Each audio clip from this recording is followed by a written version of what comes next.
Hey guys, this is Austin. With 3 major VR headsets launching this year, which one should you go for?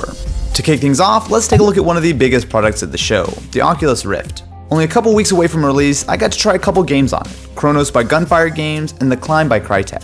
Especially when you compare how far things have come since the original dev kit, Oculus is impressive. It's now using a pair of OLED displays for your eyes, with a positional sensor to track your movement in 3D space. The experience is good. Playing The Climb at a solid 90 frames per second feels great, and while you can absolutely see pixels, it's an immersive enough experience for you to look past the tech. Chronos was an interesting example of a third-person RPG that gives you a lot of incentive to look around to spot enemies before they drop down on you.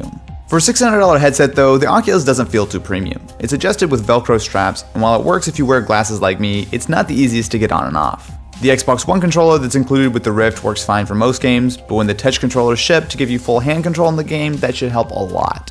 And that's exactly what you'll find with the HTC Vive. There's no getting around it. The Vive is the best VR experience I've ever tried. Technically, it's very similar to Oculus. The displays are good but not perfect, and the headset is comfortable but lacking a little polish, but what really separates it is the full room tracking. With the help of a pair of lighthouse sensors and a decent sized room, the Vive lets you walk around and really immerse yourself in the VR world. This is helped by the controllers, which give you basically perfect tracking in virtual reality. I could easily reach down and pick them up purely based on what I was seeing in the headset. The tracking is uncanny. I kept touching the controllers in real life just to see how accurate my view in the game world was. And, well, I looked like a crazy person, but you know. I got to try a pair of demos, Everest VR and Star Wars Trials of Tatooine.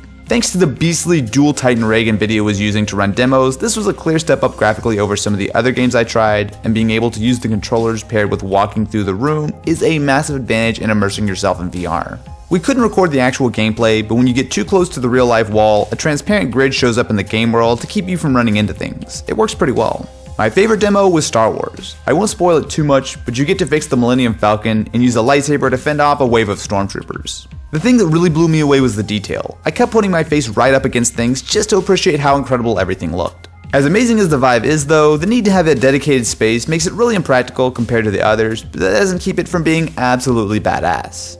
I also got the chance to spend some time with PlayStation VR. The first thing that jumps out at me is that this seems like the most polished headset yet. Where Oculus and Vive feel vaguely like prototypes, PSVR feels ready for the big time. Unlike the others that run off an expensive gaming PC, PlayStation VR is powered by a PS4. The basic ingredients are similar, a fast refreshing OLED display, and lights on the headset that are tracked by the PlayStation camera for positional tracking, but everything is just a notch less intense.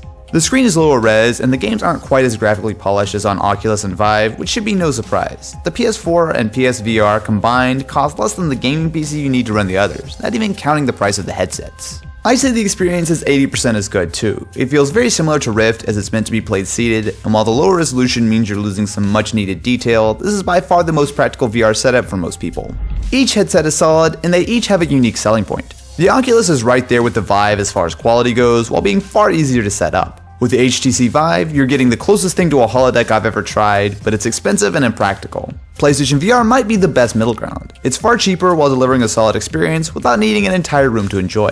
So which VR headset would you guys go for? Let me know in the comments below, and if you enjoyed, be sure to subscribe for more videos like this.